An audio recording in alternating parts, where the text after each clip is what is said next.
ਅੱਗੇ ਪੜ੍ਹਦੇ ਹਾਂ ਜੀ। ਅਸਰਸ਼ਨ ਹੈ ਜੀ, ਮੁਹੰਮਦ ਬਿਨ Tughlaq issued a new gold coin which was called dinar by Ibn Battuta। Muhammad ਬਿਨ ਤੁਗਲਕ, ਇਹ ਥੋੜ੍ਹਾ ਆਪਾਂ ਪੜ੍ਹ ਲਈਏ, ਸਮਝ ਲਈਏ। ਜਿਸ ਤਰ੍ਹਾਂ ਅੱਜ ਦੇ ਟਾਈਮ 'ਤੇ ਟੋਕਨ ਕਰੰਸੀ ਆ ਨਾ, ਸਾਡੇ ਰੁਪਈਆ ਆ ਹੈ ਨਾ, 10 ਰੁਪਏ ਦਾ ਨੋਟ, 20 ਰੁਪਏ ਦਾ ਨੋਟ, ਇਹ ਕੀ ਆ, ਕਾਗਜ਼ ਦਾ ਇੱਕ ਟੁਕੜਾ। ਅਤੇ ਕਾਗਜ਼ ਦੇ ਇੱਕ ਟੁਕੜੇ 'ਤੇ ਸਾਡੀ ਸਰਕਾਰ ਨੇ ਮੋਹਰ ਲਾ ਤੀ ਤਾਂ ਫਿਰ ਉਹਦੀ ਵੈਲਿਊ ਪੈ ਜਾਂਦੀ ਆ। ਹੈ ਕਾਗਜ਼ ਦਾ ਟੁਕੜਾ ਪਰ ਉਹਦੀ ਵੈਲਿਊ ਪੈ ਗਈ। ਪੁਰਾਣੇ ਸਮੇਂ 'ਚ ਕੀ ਹੁੰਦਾ ਸੀ ਨਾ, ਜਿੱਦਾਂ ਪਹਿਲਾਂ ਸੋਨੇ ਦੇ, ਚਾਂਦੀ ਦੇ ਸਿੱਕੇ ਚੱਲਦੇ ਸੀ, ਸੋਨੇ ਦੇ ਚਾਂਦੀ ਦੇ ਸਿੱਕੇ ਚੱਲਦੇ ਸੀ ਅਤੇ ਇਹਨਾਂ ਦੀ ਵੈਲਿਊ ਉਨੀ ਹੀ ਹੁੰਦੀ ਸੀ ਜਿੰਨੀ ਇਸ ਸੋਨੇ ਅਤੇ ਚਾਂਦੀ ਦੀ ਵੈਲਿਊ ਹੁੰਦੀ ਸੀ। ਜੇ ਮੰਨ ਲਓ ਕਿ 10 ਗ੍ਰਾਮ ਦਾ ਸਿੱਕਾ ਆ ਚਾਂਦੀ ਦਾ, ਤਾਂ ਜਿੰਨੀ ਇਹਦੀ ਵੈਲਿਊ ਆ ਉਨੀ ਸਿੱਕੇ ਦੀ ਵੈਲਿਊ ਹੁੰਦੀ ਸੀ। ਇੱਕ ਸਿੱਕੇ ਦੀ ਵੈਲਿਊ ਵੀ ਉਨੀ, ਤਾਂ ਜਿੰਨੀ ਉਹਦੀ ਮਟੀਰੀਅਲ ਦੀ ਵੈਲਿਊ ਹੈ ਨਾ, ਉਸ ਹਿਸਾਬ ਨਾਲ ਹੀ ਕੀਮਤ ਡਿਸਾਈਡ ਹੁੰਦੀ ਸੀ। ਮੁਹੰਮਦ ਬਿਨ ਤੁਗਲਕ ਕਾਫੀ ਪੜ੍ਹਿਆ ਲਿਖਿਆ ਸੀਗਾ, ਇਸ ਕਰਕੇ ਨਾ ਉਹਨੂੰ ਕਾਫੀ ਐਕਸਪੈਰੀਮੈਂਟ ਵੀ ਕੀਤੇ। ਜ਼ਿਆਦਾਤਰ ਐਕਸਪੈਰੀਮੈਂਟ ਹਾਲਾਂਕਿ ਫੇਲ ਹੀ ਹੋਏ ਅਤੇ ਉਹਦੇ ਉੱਤੇ ਕਈ ਤਰ੍ਹਾਂ ਦੇ ਆਰੋਪ ਵੀ ਲੱਗਦੇ ਆ, ਪਰ ਅਸੀਂ ਉਹ ਗੱਲਾਂ 'ਚ ਨਹੀਂ ਪੈਣਾ। ਇਸ ਬੰਦੇ ਨੇ ਨਾ, ਜਿੱਦਾਂ ਅੱਜ ਦੇ ਟਾਈਮ ਦਾ ਸਾਡੀ ਕਰੰਸੀ ਆ ਟੋਕਨ ਕਰੰਸੀ, ਇਹ ਕਹਿੰਦਾ ਕਿ ਇੱਦਾਂ ਕਰੋ ਕਿ ਕਾਪਰ ਅਤੇ ਬਰੌਂਜ, ਕਾਂਸੇ ਵਗੈਰਾ ਦੇ, ਕਾਪਰ ਮਤਲਬ ਤਾਂਬਾ, ਬਰੌਂਜ ਮਤਲਬ ਤਾਂਬਾ, ਇਹ ਕਾਂਸਾ, ਇਹਨਾਂ ਦੇ ਸਿੱਕੇ ਲੈ ਕੇ ਆਓ, ਪਰ ਇਹਨਾਂ ਦੀ ਵੈਲਿਊ ਕਿੰਨੀ ਹੋਊਗੀ, ਉਨੀ ਹੀ ਜਿੰਨੀ ਸੋਨੇ ਚਾਂਦੀ ਦੇ ਸਿੱਕਿਆਂ ਦੀ ਹੁੰਦੀ ਆ। ਠੀਕ ਹੈ ਜੀ, ਇਸ ਬੰਦੇ ਨੇ ਐਕਸਪੈਰੀਮੈਂਟ ਕੀਤਾ।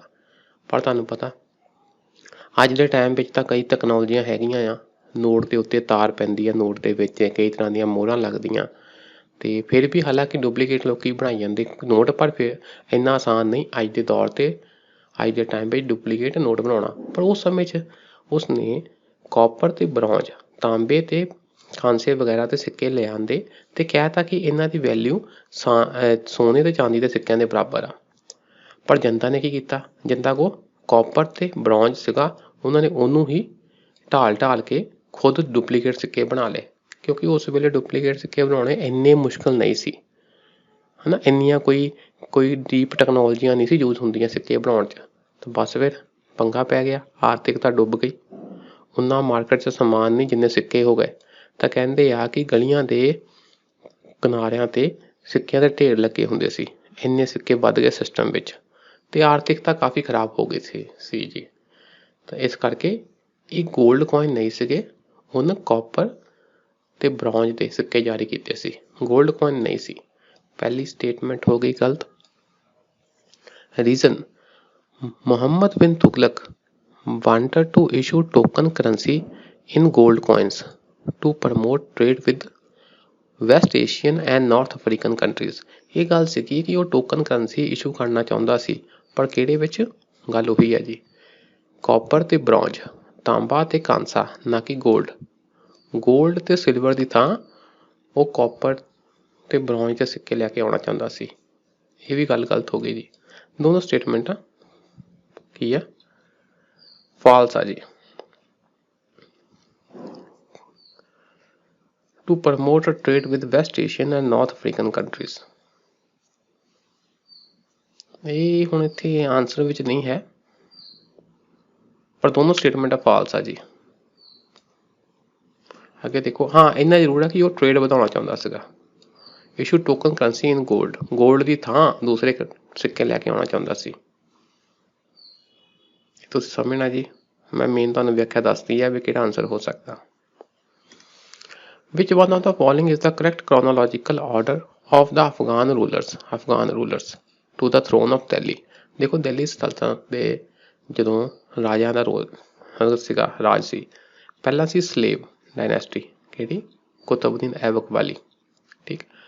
ਫਿਰ ਆਪਣੇ ਹੋਰ ਡਾਇਨੈਸਟੀਆਂ ਆਈਆਂ, ਤੁਗਲਕ ਆਏ, ਖਿਲਜੀ ਆਏ, ਤੁਗਲਕ ਆਏ, ਹੈ ਨਾ, ਫਿਰ ਤੁਹਾਡੇ ਸੈਯਦ ਆਏ, ਫਿਰ ਲੋਧੀ ਆਏ, ਇਸ ਤਰ੍ਹਾਂ ਦੇ।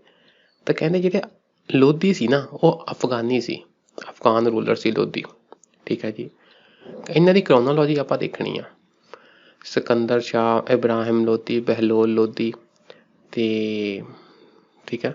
ਹੁਣ ਸਾਨੂੰ ਪਤਾ ਹੈ ਕਿ ਆਖਰੀ ਲੋਧੀ ਰਾਜਾ ਕਿਹੜਾ ਸੀਗਾ, ਜਿਹਨੂੰ ਪਾਣੀਪੱਤੀ ਪਹਿਲੀ ਲੜਾਈ ਵਿੱਚ ਬਾਬਰ ਨੇ ਹਰਾਤਾ ਸੀ, ਉਹ ਸੀ ਜੀ ਇਬਰਾਹਿਮ ਲੋਧੀ। ਇਹਦਾ ਮਤਲਬ ਆਖਰੀ ਰਾਜਾ ਸੀ ਇਬਰਾਹਿਮ ਲੋਧੀ। अच्छा जी आखिरी देख लो जी। हाँ बी ते सी विच एक आंसर आ चक दो जी, चकते। हुण सिकंदर लोधी ते बहलोल लोधी विच पंगा फस गया। थोड़ी हिस्टरी पढ़ी होएगी, तुसीं देखोगे कि बहलोल लोधी ने लोधी ਜਿਹੜਾ ਸੀਗਾ ਵੰਸ਼ ਦੀ ਸਥਾਪਨਾ ਕੀਤੀ ਸੀ, ਉਹਦਾ ਪਹਿਲਾ ਰਾਜਾ ਸੀ ਬਹਿਲੋਲ ਲੋਧੀ। ਇਹਦਾ ਮਤਲਬ ਬਹਿਲੋਲ ਲੋਧੀ ਪਹਿਲਾਂ ਆਇਆ ਤੇ ਸਿਕੰਦਰ ਬਾਅਦ ਵਿੱਚ, ਤੇ ਫਿਰ ਇਬਰਾਹਿਮ। ਸੀ ਆਂਸਰ ਹੈ ਜੀ, ਬਹਿਲੋਲ ਲੋਧੀ, ਫਿਰ ਸਿਕੰਦਰ ਲੋਧੀ, ਫਿਰ ਇਬਰਾਹਿਮ ਲੋਧੀ। ਅਗਲਾ ਪ੍ਰਸ਼ਨ, ਭਗਤ ਤੁਕਾਰਾਮ। ਤੁਕਾਰਾਮ ਭਗਤੀ ਕਾਲ ਦੇ ਇੱਕ ਫੇਮਸ ਸੇਂਟ ਆ, ਭਗਤ ਆ। ਵਾਜ਼ ਏ ਕੰਟੈਂਪਰੇਰੀ ਆਫ ਵਿਚ ਮੁਗਲ ਐਂਪਰਰ। ਉਹ ਕਿਹੜੇ ਮੁਗਲ ਬਾਦਸ਼ਾਹ ਦੇ ਸਮਕਾਲੀ ਹੋਏ ਸੀ? ਤੁਕਾਰਾਮ। ਤੁਕਾਰਾਮ ਜੀ, ਤੁਕਾਰਾਮ ਜੀ ਦਾ ਤੁਸੀਂ ਟਾਈਮ ਪੀਰੀਅਡ ਦੇਖੋਗੇ ਤੇ 17ਵੀਂ ਸ਼ਤਾਬਦੀ ਦੇ ਸ਼ੁਰੂਆਤੀ ਗੱਲਾਂ ਆ। ਤੇ ਆਪਾਂ ਪੜ੍ਹਿਆ ਕਿ 1612-13 ਵਿੱਚ ਜਹਾਂਗੀਰ ਨੇ ਪਰਮਿਸ਼ਨ ਦੇ ਦਿੱਤੀ ਸੀ ਅੰਗਰੇਜ਼ਾਂ ਨੂੰ ਫੈਕਟਰੀ ਸਥਾਪਿਤ ਕਰਨ ਦੀ। ਆਂਸਰ ਹੈ ਜੀ ਜਹਾਂਗੀਰ। ਇਹ ਜਹਾਂਗੀਰ ਜੀ ਦੇ ਸਮਕਾਲੀ ਸਨ। ਤੁਕਾਰਾਮ ਇੰਪੋਰਟੈਂਟ ਟੌਪਿਕ ਹੈ ਜੀ, ਇੰਪੋਰਟੈਂਟ ਹੈ ਜੀ, ਇਹਨਾਂ ਉੱਤੇ ਪ੍ਰਸ਼ਨ ਇੱਕ ਦੋ ਵਾਰੀ ਪੁੱਛੇ ਗਏ ਆ। ਤੁਕਾਰਾਮ ਜਹਾਂਗੀਰ ਦੇ ਸਮਕਾਲੀ। ਤੁਕਾਰਾਮ 1608 ਤੋਂ 1650 ਵਾਜ਼ a Marathi bhakti poet and a devotee of lord Krishna. Time period Jahangir ਦਾ ਕੀ ਸੀ ਜੀ? 1605 ਤੋਂ 1627। ਠੀਕ ਹੈ। In Indian history who was Abdul Hamid Lahori.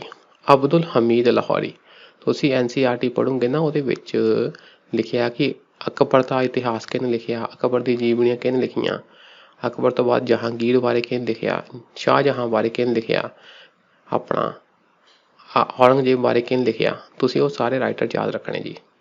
Abdul Hamid Lahori an important military commander during Akbar reign. ਨਹੀਂ, ਮਿਲਟਰੀ ਕਮਾਂਡਰ ਨਹੀਂ ਸੀ। An official historian of the reign of Shahjahan. Shahjahan ਦੇ ਕਾਲ ਵਿੱਚ ਆਫੀਸ਼ੀਅਲ ਦਰਬਾਰੀ ਹਿਸਟੋਰੀਅਨ ਸੀ, ਇਹ ਹੋ ਸਕਦਾ ਜੀ।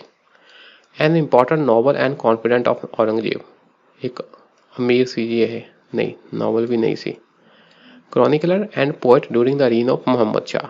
ਮੁਹੰਮਦ ਸ਼ਾਹ ਦੇ ਟਾਈਮ ਵਿੱਚ ਇਤਿਹਾਸ ਲਿਖਣ ਵਾਲਾ ਤੇ ਪੋਇਟ ਨਹੀਂ, ਸ਼ਾਹਜਹਾਂ ਦੀ ਟਾਈਮ ਦਾ ਹਿਸਟਰੀ ਲਿਖਣ ਵਾਲਾ ਸੀ ਜੀ ਅਬਦੁਲ ਹਮੀਦ ਲਾਹੌਰੀ। ਪੀ ਆਂਸਰ ਹੋ ਗਿਆ ਜੀ। ਅਬਦੁਲ ਹਮੀਦ ਲਾਹੌਰੀ ਸ਼ਾਹਜਹਾਂ ਦੇ ਸਮੇਂ ਦੌਰਾਨ ਇੱਕ ਯਾਤਰੀ ਸੀ ਜੋ ਬਾਅਦ ਵਿੱਚ ਸ਼ਾਹਜਹਾਂ ਦਾ ਦਰਬਾਰੀ ਇਤਿਹਾਸਕਾਰ ਬਣ ਗਿਆ। ਉਸਨੇ ਸ਼ਾਹਜਹਾਂ ਦੇ ਰਾਜ ਦਰਬਾਰ ਬਾਰੇ ਬਾਦਸ਼ਾਹਨਾਮਾ ਕਿਤਾਬ ਲਿਖੀ, ਜਿਸ ਨੂੰ ਬਾਦਸ਼ਾਹਨਾਮਾ ਵੀ ਕਿਹਾ ਜਾਂਦਾ ਹੈ। ਇਹ ਫੈਕਟ ਇੰਪੋਰਟੈਂਟ ਆ। ਅੱਗੇ ਦੇਖੋ ਜੀ, where is the famous Vijay Vitthal temple having its 56 carved pillars. Vijay Vitthal temple ਆ, ਮੰਦਰ ਆ ਜਿਹਦੇ 56 ਪਿੱਲਰ ਆ। ਪਿੱਲਰਾਂ ਉੱਤੇ ਬਹੁਤ ਬਹੁਤ ਸੋਹਣਾ ਸੋਹਣਾ ਉਕਰਿਆ ਹੋਇਆ ਜੀ। ਤਾਂ ਇਹਨਾਂ ਨੂੰ ਅਸੀਂ ਟੱਚ ਕਰਦੇ ਹਾਂ ਤਾਂ ਇਹਨਾਂ 'ਚੋਂ ਕੀ ਆ, ਪਿੱਲਰਾਂ ਤੋਂ ਬਹੁਤ ਸੋਹਣੇ ਸੋਹਣੇ ਮਿਊਜ਼ੀਕਲ ਨੋਟਸ ਨਿਕਲਦੇ ਆ। ਇਹ ਕਿੱਥੇ ਲੋਕੇਟਡ ਆ? ਠੀਕ, ਵਿਜੇ ਵਿਠਲ ਟੈਂਪਲ ਐਟ ਹੰਪੀ, ਕਰਨਾਟਕਾ ਵਿੱਚ ਹੰਪੀ। ਆਹ ਦੇਖ ਲਓ ਜੀ ਵਿਜੇ ਵਿਠਲ ਟੈਂਪਲ। ਆਹ ਇਹਦੇ ਪਿੱਲਰ ਆ। ਇਹ ਪਿੱਲਰਾਂ ਨੂੰ ਤੁਸੀਂ ਥੋੜ੍ਹਾ ਜਿਹਾ ਹਿਲਾਓਗੇ ਨਾ, ਟਨ ਟਨ ਕਰੋਗੇ। ਆਹ ਦੇਖੋ ਪਿੱਛੇ ਰੱਥ ਵਾਲਾ ਟੈਂਪਲ ਵੀ ਆ। ਤੇ ਆਹ ਵਿਜੇ ਵਿਠਲ ਟੈਂਪਲ ਆ ਹੰਪੀ। ਹੰਪੀ ਜਗ੍ਹਾ ਆ ਜਿੱਥੇ ਕਈ ਪ੍ਰਕਾਰ ਦੇ ਤੁਹਾਨੂੰ ਇਸ ਤਰ੍ਹਾਂ ਦੇ ਭਵਨ ਨਿਰਮਾਣ ਕਲਾ ਨਾਲ ਸੰਬੰਧਿਤ ਚੀਜ਼ਾਂ ਮਿਲੀਆਂ, ਆਰਕੀਟੈਕਚਰ ਸਟਾਈਲ ਮਿਲਿਆ। ਆਹ ਪਿੱਲਰਸ ਨੂੰ ਤੁਸੀਂ ਟੱਚ ਕਰਦੇ ਆ, ਪਿੱਲਰ ਵਿੱਚੋਂ ਸੋਹਣੇ ਸੋਹਣੀਆਂ ਨਾ ਮਿਊਜ਼ਿਕ ਆਵਾਜ਼ ਨਿਕਲਦੀਆਂ। ਵਿਜੇ ਵਿਠਲ ਮੰਦਰ ਕ੍ਰਿਸ਼ਨ ਦੇਵ ਰਾਏ ਦੇ ਦੌਰਾਨ ਵਿਜੇਨਗਰ ਰਾਜ ਦੀ ਰਾਜਧਾਨੀ ਹੰਪੀ ਵਿਖੇ ਸਥਿਤ ਹੈ। ਵਿਜੇਨਗਰ ਰਾਜ ਦੀ ਰਾਜਧਾਨੀ ਕਿਹੜੀ ਸੀ? ਹੰਪੀ। ਇੱਥੇ ਹੈ ਜੀ Vijay Vitthal temple. During the time of ਵਿਚ ਮੁਗਲ ਐਂਪਰਰ ਮੁਗਲ ਬਾਦਸ਼ਾਹ ਦੀ ਗੱਲ ਹੋ ਰਹੀ ਹੈ। Did the English East India company established its first factory in India. ਪਹਿਲਾਂ ਪੜ੍ਹ ਚੁੱਕੇ ਹਾਂ। ਪਹਿਲੀ ਫੈਕਟਰੀ ਕਿੱਥੇ ਲਾਈ ਗਈ ਸੀ? ਸੂਰਤ ਵਿੱਚ। ਉਸ ਵੇਲੇ ਭਾਰਤ ਦਾ ਬਾਦਸ਼ਾਹ ਕੌਣ ਸੀ? ਕਿਹੜਾ ਮੁਗਲ ਐਂਪਰਰ ਸੀ? Jahangir. Important. Where is the famous Virupaksha temple located. Virupaksha temple ਕਿੱਥੇ ਆ? ਇਹ ਵੀ ਹੈ ਜੀ ਹੰਪੀ ਵਿੱਚ ਹੀ। ਵਿਰੂਪਕਸ਼ ਟੈਂਪਲ ਹੰਪੀ ਵਿੱਚ। ਆਹ ਦੇਖ ਲਓ ਜੀ Virupaksha temple Hampi. Match list 1 with list 2 and select the correct answer using the code given below the list. Match ਕਰੋ ਜੀ। ਆਹ ਫੇਮਸ ਟੈਂਪਲ ਦੱਸੇ ਆ, दस्सिया भी किहड़े स्टेट विच आ। Vidya Shankar temple, Raj Rani temple, Kandariya Mahadev temple, Bhimeshwara temple. सानू नहीं हुण पता। जे किसी ने पढ़िया आ, देखो जो असीं पढ़दे आ ना, तुक्के लाउणे उस नाल चंगा रहिंदा आ जे तुसीं तैयारी कीती आ। तैयारी करन दे बावजूद भी तुसीं फिर भी आंसर तक जे नहीं पहुँचदे, तुसीं आंसर दे क्लोज चल गए आ, पास चल गए आ, फिर तुक्के ला सकदे आ।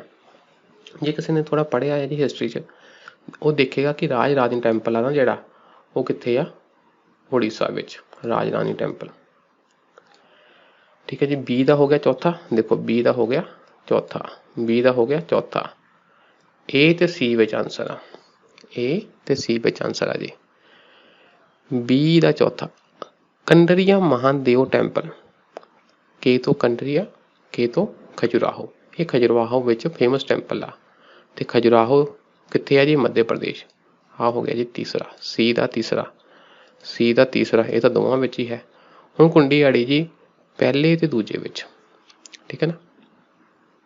इत्थे लिखिया डी दा पहला, इत्थे डी दा दूजा, इत्थे ए दा दूजा, ए दा पहला। इहदे विच पंगा फसिया, मतलब पहला ए ते सी विच आ कुंडी फसी। ठीक। डी भीमेश्वरा टैंपल ते विद्या शंकर टैंपल। सानू नहीं पता, असीं पढ़ ही लैने आ जी। देखो कंदरिया महादेव मंदिर, जिसका अर्थ है गुफा दा महान देवता, मध्य प्रदेश ਭਾਰਤ ਦੇ ਖਜੁਰਾਹੋ ਵਿਖੇ ਪਾਇਆ ਗਿਆ ਮੱਧਕਾਲੀ ਮੰਦਰ ਸਮੂਹ ਦਾ ਸਭ ਤੋਂ ਵੱਡਾ ਅਤੇ ਸਭ ਤੋਂ ਸਜਾਵਟ ਵਾਲਾ ਹਿੰਦੂ ਮੰਦਰ ਹੈ। ਕਿੱਥੇ ਹੋ ਗਿਆ ਜੀ ਕੰਦਰੀਆ ਮਹਾਦੇਵ? ਮੱਧ ਪ੍ਰਦੇਸ਼ ਵਿੱਚ, ਖਜੁਰਾਹੋ। ਠੀਕ ਹੈ ਜੀ। ਇਸ ਨੂੰ ਭਾਰਤ ਵਿੱਚ ਮੱਧਕਾਲੀਨ ਕਾਲ ਤੋਂ ਸੁਰੱਖਿਅਤ ਮੰਦਰਾਂ ਦੇ ਸਭ ਤੋਂ ਵਧੀਆ ਉਦਾਹਰਣਾਂ ਵਿੱਚੋਂ ਇੱਕ ਮੰਨਿਆ ਜਾਂਦਾ ਹੈ। ਚੰਦੇਲਾ ਸੱਭਿਆਚਾਰ, ਇਹ ਵੀ ਗੱਲ ਹੈ ਜੀ। ਖਜੁਰਾਹੋ ਦੇ ਮੰਦਰ ਕਿਹਨਾਂ ਨੇ ਬਣਾਏ ਸੀ? ਕਿਹਨਾਂ ਦਾ ਰਾਜ ਸੀ? ਚੰਦੇਲਾ ਕਿੰਗਸ ਦਾ ਰਾਜ ਸੀ। ਚੰਦੇਲ ਵੰਸ਼ ਦੇ ਰਾਜਿਆਂ ਦਾ ਰਾਜ ਸੀ ਉਸ ਵੇਲੇ। ਚੰਦੇਲਾ ਸੱਭਿਆਚਾਰ ਦੀ ਸ਼ਾਨਦਾਰ ਸੰਭਾਲ ਅਤੇ ਗਵਾਹੀ ਦੇ ਕਾਰਨ ਉਹਨਾਂ ਨੇ ਇਹਦੀ ਕਾਫੀ ਸਾਂਭ ਸੰਭਾਲ ਕੀਤੀ। ਬਾਅਦ ਵਿੱਚ ਇਹਨੂੰ ਸੰਭਾਲ ਕੇ ਵੀ ਰੱਖਿਆ ਗਿਆ। ਮੰਦਰ ਨੂੰ 1986 ਵਿੱਚ ਯੂਨੈਸਕੋ ਦੀ ਵਿਸ਼ਵ ਵਿਰਾਸਤ ਸੂਚੀ ਵਿੱਚ ਲਿਖਿਆ ਗਿਆ ਹੈ। ਇਹ ਕੀ ਹੈ? ਯੂਨੈਸਕੋ ਦੀ ਵਰਲਡ ਹੈਰੀਟੇਜ ਸਾਈਟ ਵਿੱਚ ਹੈ ਜੀ ਇਹਦਾ ਨਾਮ। ਓਕੇ ਜੀ, ਇਹ ਗੱਲ ਹੋ ਗਈ। ਆਹ ਦੇਖ ਲਓ ਫੋਟੋ। ਇਹ ਵੇਸਰ ਸਟਾਈਲ ਵਿੱਚ ਹੈ ਜੀ, ਵੇਸਰ, ਕਿਉਂਕਿ ਆਹ ਪੂਰਾ ਇੰਡੀਆ ਆ। ਇੰਡੀਆ ਦੇ ਮੱਧ ਵਿੱਚ ਆ ਜੀ ਮੱਧ ਪ੍ਰਦੇਸ਼, ਤੇ ਮੱਧ ਵਿੱਚ ਕਿਹੜਾ ਹੁੰਦਾ ਜੀ ਸਟਾਈਲ ਮੰਦਰਾਂ ਦਾ? ਵੇਸਰ ਸਟਾਈਲ। ਉੱਤਰ ਵਿੱਚ ਕਿਹੜਾ ਜੀ? ਨਾਗਰ, ਤੇ ਦੱਖਣ ਵਿੱਚ ਦਰਾਵਿੜ, ਤੇ ਮੱਧ ਵਿੱਚ ਵੇਸਰ। ਠੀਕ ਹੈ ਜੀ। ਅੱਗੇ ਜੀ ਰਾਜ ਰਾਣੀ ਮੰਦਰ। ਇਹ 11ਵੀਂ ਸਦੀ ਦਾ ਹਿੰਦੂ ਮੰਦਰ ਹੈ ਜੋ ਭਾਰਤ ਦੇ ਉੜੀਸਾ ਉੜੀਸਾ ਦੀ ਰਾਜਧਾਨੀ ਭੁਵਨੇਸ਼ਵਰ ਵਿੱਚ ਸਥਿਤ ਹੈ। ਮੰਨਿਆ ਜਾਂਦਾ ਹੈ ਕਿ ਇਹ ਮੰਦਰ ਮੂਲ ਰੂਪ ਵਿੱਚ ਇੰਦਰੇਸ਼ਵਰ ਵਜੋਂ ਜਾਣਿਆ ਜਾਂਦਾ ਸੀ। ਠੀਕ ਹੈ ਜੀ। ਇਸ ਨੂੰ ਸਥਾਨਕ ਤੌਰ ਤੇ ਪ੍ਰੇਮ ਮੰਦਰ ਵਜੋਂ ਵੀ ਜਾਣਿਆ ਜਾਂਦਾ ਹੈ। ਪ੍ਰੇਮ ਮੰਦਰ, ਕਿਉਂਕਿ ਦੇਖੋ ਇਹਦੇ ਅੰਦਰ ਨਾ ਕੋਈ ਇੰਨਾ ਕੋਈ ਮੂਰਤੀ ਜਾਂ ਕੁਛ ਅਸੀਂ ਕਹਿ ਨਹੀਂ ਸਕਦੇ ਕਿ ਇਹ ਕਿਹਨਾਂ ਨਾਲ ਸੰਬੰਧਿਤ ਮੰਦਰ ਆ, ਕਿਹੜੇ ਦੇਵੀ ਦੇਵਤੇ ਨਾਲ ਸੰਬੰਧਿਤ ਮੰਦਰ ਆ। ਇਹਨੂੰ ਪ੍ਰੇਮ ਮੰਦਰ ਵਜੋਂ ਜਾਣਿਆ ਜਾਂਦਾ ਹੈ ਕਿਉਂਕਿ ਮੰਦਰ ਵਿੱਚ ਔਰਤਾਂ ਅਤੇ ਜੋੜਿਆਂ ਦੀਆਂ ਕਾਮੁਕ ਨਕਾਸ਼ੀ ਵਾਲੀਆਂ ਮੂਰਤੀਆਂ ਉਕਰੀਆਂ ਹੋਈਆਂ ਹਨ। ਇਹਦੀਆਂ ਕੰਧਾਂ ਵਗੈਰਾ ਤੇ ਇਸ ਤਰ੍ਹਾਂ ਦੀਆਂ ਮੂਰਤੀਆਂ ਆ ਕਿ ਜਿੱਥੇ ਮਤਲਬ ਕਾਮੁਕਤਾ ਤੇ ਚਿੰਨ੍ਹ ਆ, ਇੱਕ ਕਾਮੁਕਤਾ ਦਰਸਾਉਂਦੇ ਹੋਏ ਔਰਤਾਂ ਤੇ ਕਪਲਸ ਦੀ ਮੂਰਤੀਆਂ ਜਿਹੀਆਂ ਉਕਰੀਆਂ ਹੋਈਆਂ ਆ। ਤਾਂ ਇਹਦਾ ਮਤਲਬ ਇਹ ਲਵ ਨੂੰ ਡਿਪਿਕਟ ਕਰਦਾ ਪਿਆ। ਇਹਨੂੰ ਪ੍ਰੇਮ ਮੰਦਰ ਕਹਿ ਦਿੱਤਾ ਜਾਂਦਾ। ਮੰਦਰ ਦਾ ਨਿਰਮਾਣ ਗੂੜੇ ਲਾਲ ਅਤੇ ਪੀਲੇ ਰੇਤਲੇ ਪੱਥਰ ਨਾਲ ਕੀਤਾ ਗਿਆ ਸੀ। ਠੀਕ ਹੈ ਨਾ, ਕਿਹੜੇ? ਗੂੜੇ ਲਾਲ ਅਤੇ ਪੀਲੇ ਰੇਤਲੇ ਪੱਥਰ, ਇਹਦੇ ਨਾਲ ਮੰਦਰ ਬਣਾਇਆ ਗਿਆ।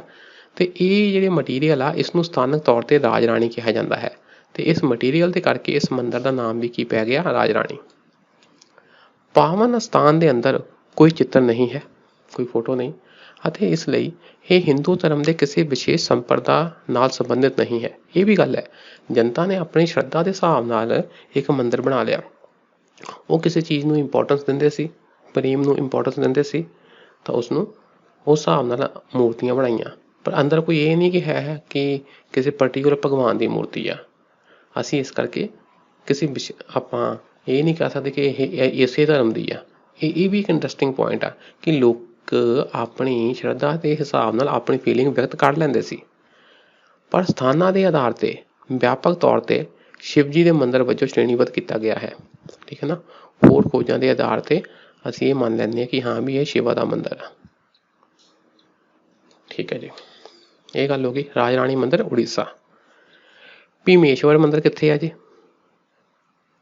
ਇਹ ਭਾਰਤ ਦੇ ਕਰਨਾਟਕ ਰਾਜ ਦੇ ਦਾਵਾਂਗਰੇ ਜ਼ਿਲ੍ਹੇ ਦੇ ਨੀਲਾਗੁੰਡਾ ਵਿੱਚ ਇੱਕ ਮੰਦਿਰ ਹੈ। ਆਹ ਦੇਖ ਲਓ ਜੀ, ਭੀਮੇਸ਼ਵਰ ਮੰਦਿਰ ਕਰਨਾਟਕਾ ਵਿੱਚ। ਠੀਕ ਹੈ, ਭੀਮੇਸ਼ਵਰ ਕਿੱਥੇ ਹੋ ਗਿਆ ਜੀ? ਕਰਨਾਟਕਾ ਵਿੱਚ। ਡੀ ਦਾ ਕੀ ਆਂਸਰ ਹੋ ਗਿਆ? ਦੂਸਰਾ। ਡੀ ਦਾ ਕੀ ਹੋ ਗਿਆ? ਦੂਸਰਾ ਆਂਸਰ ਹੈ ਜੀ ਸੀ। ਤੇ ਫਿਰ ਏ ਦਾ ਕੀ ਹੋ ਗਿਆ? ਪਹਿਲਾ। ਵਿਦਿਆ ਸ਼ੰਕਰ ਟੈਂਪਲ ਆਂਧਰਾ ਪ੍ਰਦੇਸ਼ ਵਿੱਚ ਹੈ। ਠੀਕ ਹੈ ਜੀ, ਇਹ ਪ੍ਰਸ਼ਨ ਹੋ ਗਏ। ਅਗਲਾ ਦੇਖੋ ਜੀ, with whose permission did the English set up their first factory in Surat? ਇਹ ਪ੍ਰਸ਼ਨ ਆ ਗਿਆ। ਦੇਖੋ, ਪਹਿਲੀ ਫੈਕਟਰੀ ਅੰਗਰੇਜ਼ਾਂ ਨੇ ਕਿੱਥੇ ਸਥਾਪਿਤ ਕੀਤੀ? ਸੂਰਤ ਵਿੱਚ। ਉਸ ਸਮੇਂ ਭਾਰਤ ਉੱਤੇ ਕਿਸ ਰਾਜੇ ਦਾ ਸੀਗਾ? ਕਿਸ ਮੁਗਲ ਬਾਦਸ਼ਾਹ ਦਾ ਸੀ ਰਾਜ? ਜਾਂ ਅੰਗਰੇਜ਼ਾਂ ਨੂੰ ਕਿਸ ਮੁਗਲ ਬਾਦਸ਼ਾਹ ਨੇ ਪਰਮਿਸ਼ਨ ਦਿੱਤੀ ਸੀ ਸੂਰਤ ਵਿੱਚ ਫੈਕਟਰੀ ਸਥਾਪਿਤ ਕਰਨ ਦੀ? ਇਹ ਪ੍ਰਸ਼ਨ ਫਿਰ ਆ ਗਿਆ ਜੀ। ਇਹ ਆਂਸਰ ਹੈ ਜੀ ਬੀ, ਜਹਾਂਗੀਰ। ਅਗਲਾ ਪ੍ਰਸ਼ਨ ਦੇਖੋ, ਅਮੰਗ ਦਾ ਫੋਲੋਇੰਗ, ਇਹਨਾਂ ਵਿੱਚੋਂ ਹੂ ਵਾਜ਼ ਨਾਟ ਏ ਪ੍ਰੋਪੋਨੈਂਟ ਆਫ ਭਗਤੀ ਕਲਟ? ਇਹਨਾਂ ਵਿੱਚੋਂ ਕਿਹੜਾ ਭਗਤੀ ਕਲਟ ਦਾ ਪ੍ਰੋਪੋਨੈਂਟ ਨਹੀਂ ਆ? ਥੋੜਾ ਪੜ੍ਹਦੇ ਹਾਂ ਜੀ।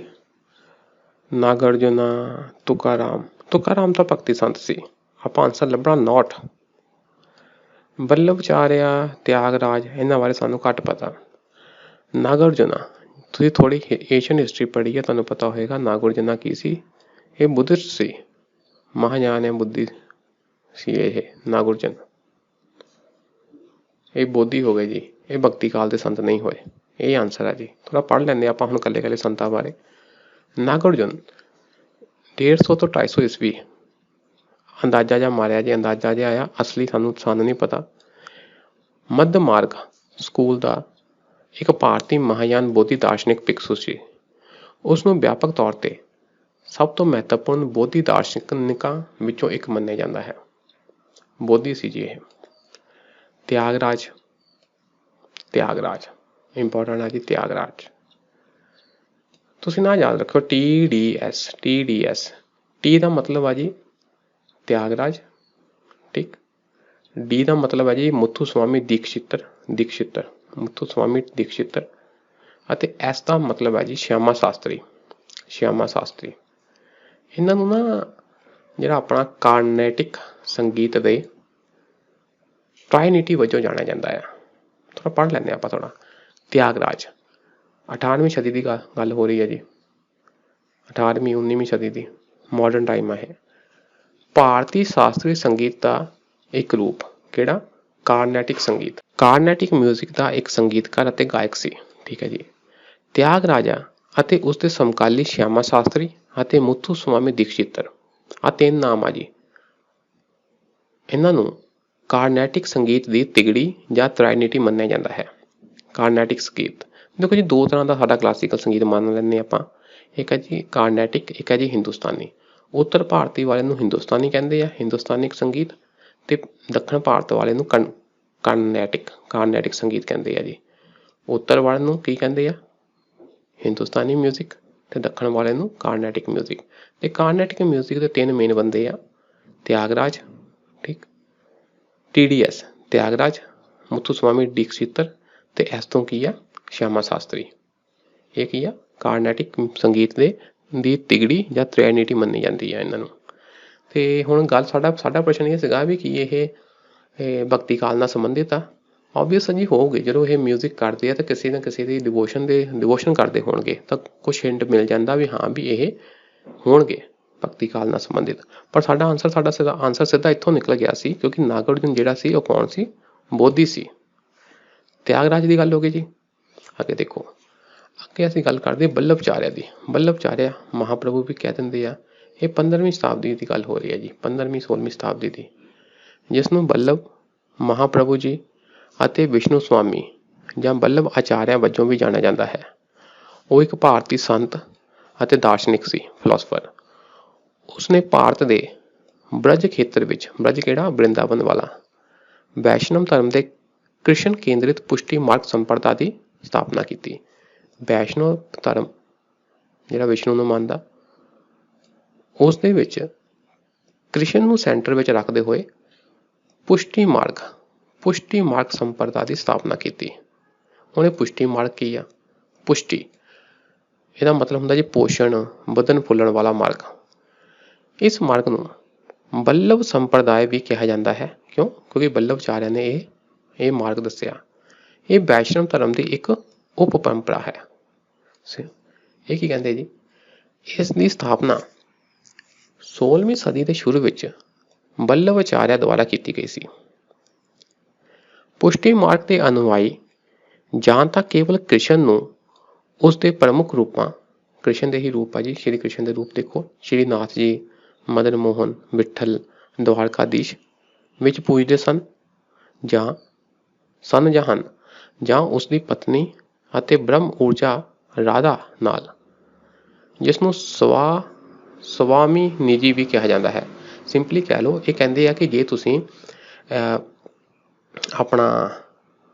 ਜੇ ਤੁਸੀਂ ਮੁਕਤੀ ਲੋਚਦੇ ਆ ਹਨਾ, ਤਾਂ ਤੁਹਾਨੂੰ ਸ਼੍ਰੀ ਕ੍ਰਿਸ਼ਨ ਜਾਂ ਉਹਨਾਂ ਦੀ ਪਤਨੀ ਦੇ ਪ੍ਰਤੀ ਡਿਵੋਸ਼ਨ ਦੇ ਨਾਲ ਤੁਸੀਂ ਮੁਕਤੀ ਪ੍ਰਾਪਤ ਕਰ ਸਕਦੇ ਆ। ਇਹਨਾਂ ਦੀ ਪੂਜਾ ਨਾਲ ਤੁਸੀਂ ਮੁਕਤੀ ਪ੍ਰਾਪਤ ਕਰ ਸਕਦੇ ਆ। ਇਹ ਕੀ ਹੈ ਜੀ? ਪੁਸ਼ਟੀ ਮਾਰਗ। ਪੁਸ਼ਟੀ ਮਾਰਗ ਕਿਹਨਾਂ ਨੇ ਦਿੱਤਾ? ਬੱਲਭਚਾਰਿਆਂ ਨੇ। ਠੀਕ ਹੈ ਜੀ। ਇਸ ਤੋਂ ਅੱਗੇ ਨੈਕਸਟ ਕਲਾਸ 'ਚ ਪੜ੍ਹਦੇ ਹਾਂ। ਅੱਜ ਲਈ ਇੰਨਾ ਹੀ ਰੱਖਦੇ ਹਾਂ। ਸ਼ੁਕਰੀਆ ਜੀ। ਸਤਿ ਸ਼੍ਰੀ ਅਕਾਲ।